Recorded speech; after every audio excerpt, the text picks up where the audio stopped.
Tonight on CFTK-TV News, an update on the postal workers' strike, survivor stories that reflect on truth and reconciliation, and part 2 of our coverage of the return of a Niska totem pole.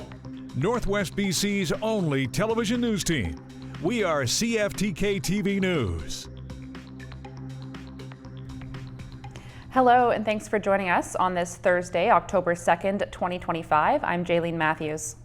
Alberta Premier Danielle Smith is attempting to get a new pipeline through the BC Port of Prince Rupert on the list of major projects to be fast-tracked by the federal government. But analysts with CIBC say political and economic realities may be difficult to overcome. The analysts say in a report they're doubtful of the eventual success of the pipeline plan, opposed by the BC government and numerous First Nations. Smith says her government is putting up $14 million for planning work, hoping the private sector would take over, with potential for Indigenous ownership. BC Premier David Eby says his government will continue to support a federal moratorium on oil tankers along the province's north coast. Also opposed, the Coastal First Nations Great Bear Initiative, comprised of 9 member nations located on BC's central and north coast, says communities have fought for decades to secure the federal moratorium that keeps oil tankers out of their waters. Grand Chief Stuart Phillip, president of the Union of BC Indian Chiefs, also denounced Alberta's plan, saying any proposal for a new pipeline was an assault on the inherent and constitutionally protected rights of First Nations. CTV's Tim Birch reports. Premier Danielle Smith hasn't held back her feelings about a new crude pipeline to Northwest BC. What stands before us right now is a once-in-a-generation opportunity to unlock our wealth of resources and become a world-leading energy superpower. So far, no private company has stepped forward to bankroll a new pipeline. So Wednesday, Smith announced she'll lead the process to build the application for a 1 million barrel per day pipeline. If we fix the investment climate and get an agreement with the federal government to move forward on this on the major projects list, that proponents will step up and it will be built with private sector money. The province will work with 3 Canadian operators, Enbridge, Trans Mountain, and Southbow. The group will research a route and eventually put together an application. Smith is convinced by the time that proposal is done, the feds and Indigenous groups will be on board and private investments will come. The fact that we're engaging early and we're being transparent and having very respectful conversations certainly helps. For now, the province is putting up $14 million of taxpayer funds to support early planning work. It's going to be a real tough go because the private sector, despite all the egging on of Alberta, has not been willing to step up on its own. We've seen so many things fail. And of course, others will have a say. Premier Smith continues to advance a project that is entirely taxpayer funded, has no private sector proponent, is not a real project, and is incredibly alarming to British Columbians. Smith says she did give BC's premier a courtesy call earlier this week, but that hasn't convinced him, and Smith is well aware her government can't do this alone. I have not publicly opposed any project that has been proposed by any of my premierial counterparts. This is a test of whether Canada works as a country. Tim Brook, CTV News, Calgary. The work stoppage that is preventing Canadians from getting their mail doesn't appear to be coming to an end anytime soon. CFTK-TV's Kel Maslin explains further. The strike involving Canada Post workers has lasted for a bit over a week now, and as a result, people that are hoping to see their mail or parcels soon will have to continue playing the waiting game. The president of the Terrace BC branch of the Canadian Union of Postal Workers gave a brief summary on what was the inciting incident of the work stoppage. The government basically gave the wrong impression of the meeting on Thursday and the unionized wanted to do a full-on strike to get our word out straight because we've been waiting for results and we voted on the last results of the final offer of a no, and they haven't been talking to our union at all. There has been no word on when the two sides might return to the negotiating table, And if the postal strike that occurred last year is any kind of indication, this process could end up being quite lengthy. Last year we were out for almost 5 weeks so I don't know how long else we'll be back. This strike, combined with the BC General Employees Union's own still ongoing strike, could potentially begin to be really problematic for the province of BC, with the amount of services that residents don't have access to. For CFTK-TV News, I'm Cale Maslin.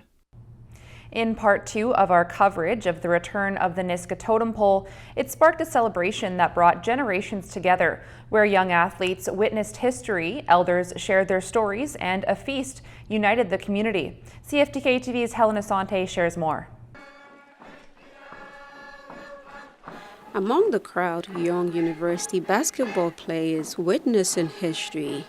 They weren't just there for the game, but to learn, to listen, and to stand alongside a community reclaiming what was taken more than 80 years ago. Elders say the raising of the pole is more than tradition. It's a way to pass on knowledge and keep culture alive. It was a pretty historic event for myself because I'm a Wilkes-Alexa paternal family to the late Hubert Haldane and the present Samagat La, as well as the late Norman Tate. So it is pretty emotional that I'm here today and being able to bring the pole home and bringing my uncle's wishes to fruition. It's a momentous occasion for the Nisga'a Nation as well as for the museum and the whelp itself.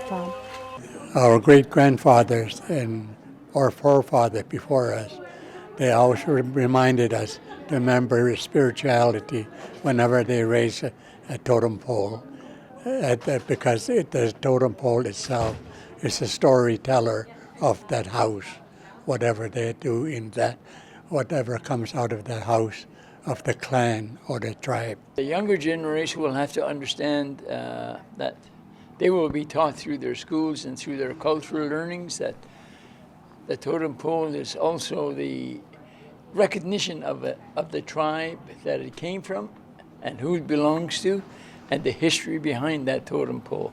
In our language, we call it p'tan.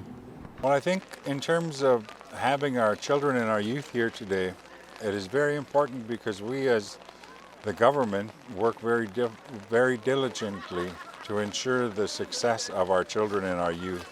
And by witnessing an event such as today, showing that through our treaty, we're able to work with partners outside of our valley to ensure that we can work together to get things done in a good way. And then came the feast, a big meal for the entire village, served in the spirit of sharing. For the Nisga'a Nation, this isn't just history coming home, it's history standing tall for the next generation. CFTK-TV News, Helen Asante. As we continue our week of stories that reflect truth and reconciliation, we now bring you a piece by CFTK-TV's Robert Pictou.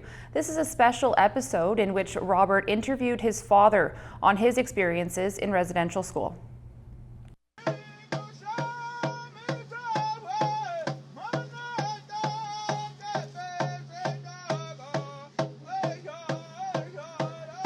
If a sister came down and seen there was something on your plate, she'd say you'd have to eat it. And if you never ate it, it was shoved down your throat. And your nose and your mouth be plugged until you did swallow it. And it happened to me. To say what had happened to me at one time, everything was done right at the farm, So the cows was butchered there, but I don't think it was completely cleaned. The meat wasn't completely clean. So there was a piece of gut about the roundness of your thumb. And you're about maybe 10 or 12 years old. And it was left there. And I couldn't eat it. And sister come down and she said, "Eat that." And I said, "I can't eat it, that's gut." And she said, "I don't care." She said, "You eat it." And I said, "No." And I got a good slap side the face. I remember that distinctly. I got a good slap side in the face. She would put that in the spoon. She shoved it down my mouth, in my mouth. She held my nose and she held my mouth. And I tried to swallow it, but when I did swallow it, I brought everything that was up in my stomach, I brought that up. And that landed in the plate, like the vomit. I was taking your hair is not long, but they grab you right by the back of the head or the hair, and they turn around and they rub your face all in it. Then you stay that way until you went out. After that, I was put into what we called it, the boys always called it the scourging room. It was a room, maybe say 8 by 10 feet long. All the hard lye soap was stored in there with only one light. And the switch was controlled on the outside. So I was put in there, locked in there, and the light was shut off for bringing up what was in my stomach. I was in there for a week. I was already taken out of there to go to school and would sleep. That was my punishment.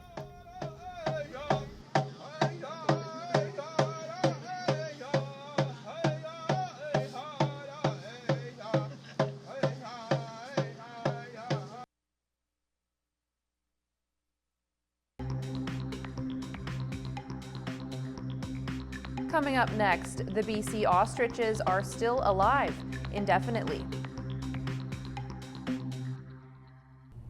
The ostrich farm saga continues, and the ostriches are still alive as the Canadian Food Inspection Agency's cull remains on hold. CTV's Judy Trin reports. We're dealing with another issue altogether. Last week, when the RCMP descended on Universal Ostrich Farm to assist in a planned cull, the Mounties were sidetracked by a chilling 911 call. I was so into the fear that I was going to get lit on fire. Lois Wood says a masked man poured gasoline around her home, then threw gas on her. The 72-year-old fought back.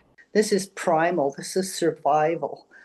And I bit his upper arm as hard as I could. And he punched me in the face and knocked me down. Since avian flu was detected more than 9 months ago, dozens of supporters have set up camp to protest an order by the Canadian Food Inspection Agency to destroy the birds. Police say a suspect was arrested, released with conditions, and charges are pending. We believe he was attached to the protest camp. I'm not really at liberty to speak to the specific details of the investigation, but I can confirm that part. The farm says they helped police remove the suspect. In a statement, spokesperson Katie Pisitny says they're not a threat, but a family, a farm, and a community standing for compassion, science, and a better path forward. Meanwhile, a Conservative MP is urging the federal agriculture minister to stop the slaughter and calling for calm. Any violence or anything off that moves from the beaten path of peaceful protest is going to result in bad things for the ostriches. Political support will dry up. The Canadian Food Inspection Agency's cull of more than 300 ostriches is on hold, waiting for the Supreme Court to decide if it will hear the case. Judy Trin, CTV News, Ottawa. The latest BC homeless count shows 12 of the 20 communities surveyed have seen an increase in unhoused residents since the last report 2 years ago. The Housing Ministry says the numbers show a continued overrepresentation of Indigenous people and those who were formerly in foster care. Cranbrook, Williams Lake, Penticton, Merritt, and Port Alberni are among the communities with increases from the last 24-hour snapshot count in 2023. Communities including Vernon, Prince Rupert, Powell River, and Terrace, meanwhile, saw a drop in their homeless count numbers. Next, let's take a look at your Northwest weather report. Tonight on the North Coast, expect conditions to be cloudy. Periods of rain beginning overnight, winds from the southwest at 20 kilometers an hour, becoming light this evening, wind becoming southeast, 20 gusting to 40 before morning. Over the next few days on the north coast, expect maybe a bit more rain, then a mix of sun and clouds through the weekend before some clouds come in to start the week. Daily highs 11 to 15 degrees, overnight lows between 8 and 11 degrees. Tonight in the Terrace-Kitimat area, expect it to be cloudy this evening, then periods of rain, a low of 10 degrees. Over the next few days in the Terrace-Kitimat area, expect a mix of sun and clouds. Daily highs 12 to 14 degrees, overnight lows between 2 and 8 degrees. Tonight in the Bulkley Valley and Lakes District, it's looking mainly cloudy. A 30% chance of showers early this evening, showers beginning overnight, a low of +4 degrees. Over the next few days in the Bulkley Valley and Lakes District, expect showers tomorrow, then sun for a few days before a few clouds come back. Daily highs between 4 and 15 degrees, overnight lows between 1 and 5 degrees. Checking your highways around the Northwest now. On Highway 16, there's construction in Prince Rupert with a detour in effect. There's water pooling as well, bridge maintenance, construction work, utility work, roadside brushing and paving operations underway. On Highway 37, watch for road maintenance and bridge construction. On Highway 37A, there's a section with falling rocks as well as construction work underway. And on the Niska Highway, there's mowing. And this is what the roads were looking like this afternoon around the region from the view of the province's highway cams.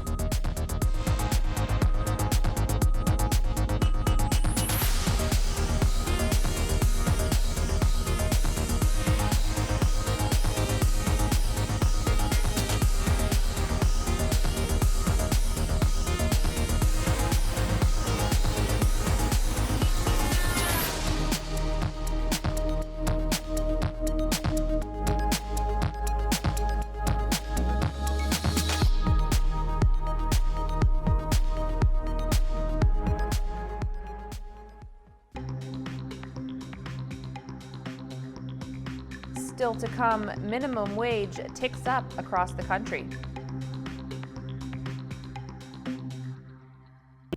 New Democrat MLA Rohini Arora says the firing of former BC Conservative staffer Lindsay Shepherd took too long following her comments about the raising of a flag honoring residential school survivors at the provincial legislature. Shepherd says in a post on the social media platform X that Conservative leader John Rustad fired her yesterday over her post in which she said was a, quote, it was a disgrace that this fake flag flies in front of the provincial parliament building. She also criticized the installation of a framed orange shirt marking the National Day for Truth and Reconciliation beside the BC coat of arms inside the legislature. Arora says the Conservatives did the right thing in firing Shepherd, but they knew what she believed when they hired her based on previous statements, and it showed the far-right influence and hate within the party. The minimum wage in BC is currently $17.85, and other provinces are beginning to catch up as 5 provinces recently increased their minimum wages. CTV's Maria Saru reports. It's peak season for this bakery. More orders to wrap, more cakes to deliver. And now pay bumps are adding pressure. Instead of having 3 people, we compromise on 2 people and we'll give them extra hours. 5 provinces increased legal hourly rates Wednesday to help workers. Nova Scotia, followed by PEI, saw the highest hikes, both now set at $16.50. Co-owner Amardeep Singh estimates the increases will cost around $2,500 annually. That means prices will go up. During the Christmas time, we will pass a little bit on our product because we need to make money. There's still a big gap between income and what it takes to keep food on the table, according to the Canadian Centre for Policy Alternatives. We have so many workers who are struggling. The Research Institute's latest living wages report suggests $22.77 is what PEI workers need to make ends meet. They are using every dollar that they have in their communities, in those same businesses that are employing those same workers. The impact that has in the economy, it's really important. But some business experts say this doesn't reduce poverty. Increasing minimum wage by 50 cents an hour has very little impact on somebody's take-home pay. So we're not really addressing the core problem. In fact, it has a negative impact on employment, in many cases. For some workers, every dollar makes a difference. It's a good impact for us. I'm glad I can get more money. Other grocery stores is very expensive. What the experts I talked to agree on is that minimum wage is just one factor in the formula. Reducing income taxes, for example, offers relief. Maria Sru, CTV News, Charlottetown. Turning to the markets now, Canada's main stock index reversed earlier losses to finish in positive territory and continue its streak of record highs, while U.S. markets also gained. The Canadian dollar fell 0.1 cent. The price of gold dropped $29.40. Oil fell $1.30. Natural gas dropped 6 cents. Aluminum rose by $8. In Toronto, the TSX gained almost 53 points. The Venture Index dropped 3. In New York, the Dow Jones gained almost 79 points, and the Nasdaq rose by 89 points.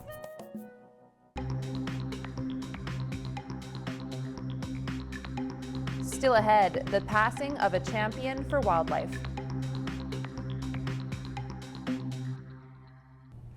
UK Prime Minister Keir Starmer promises his country's Jewish community a more visible police presence after a deadly synagogue attack. An assailant drove a car into people outside a synagogue in northern England and then began stabbing them. 2 people were killed and 4 others were seriously wounded in what police called a terrorist attack. Authorities say it happened on the holiest day of the Jewish year. A figure of selfless activism has died, whom the world knew for sharing her love of primates with us. CTV's Andrew Johnson celebrates the life of Jane Goodall. When a young British woman with a childhood love of primates but little scientific training traveled to Tanzania in 1960, she changed the way we look at chimpanzees. When I got to Cambridge finally, they were totally horrified. I'd named the chimps instead of numbering them. I talked about them having personalities. I talked about them having minds and being able to have rational thoughts and emotions, happiness, sadness, fear. And all of these things were supposed to be attributes only of humans. Jane Goodall also found the chimps, like humans, used tools. She incorporated their distinct personalities and family relationships into her work. Being out in the wild, back when I dreamed of it, there was nobody doing anything like that. Goodall considered it her lifelong quest to protect the planet. We've got a window of time, I believe, to start slowing down climate change, loss of biodiversity, to alleviate poverty, to bring to an end the terrible industrial farming, especially of animals, to try and persuade the very wealthy to be a little more considerate of the future. Goodall married twice and had 1 son. In 2003, she was appointed a Dame of the British Empire, and she received the U.S. Presidential Medal of Freedom in 2025.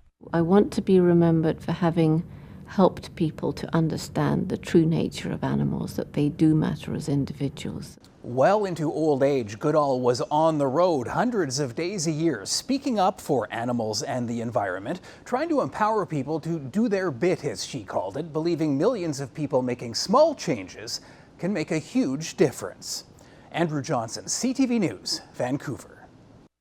That's our news for now. For more local news, you can visit us at CFTK-TV.com. We're also on YouTube, TikTok, Blue Sky, and X. We'll be back tomorrow with more local news. Thanks for watching.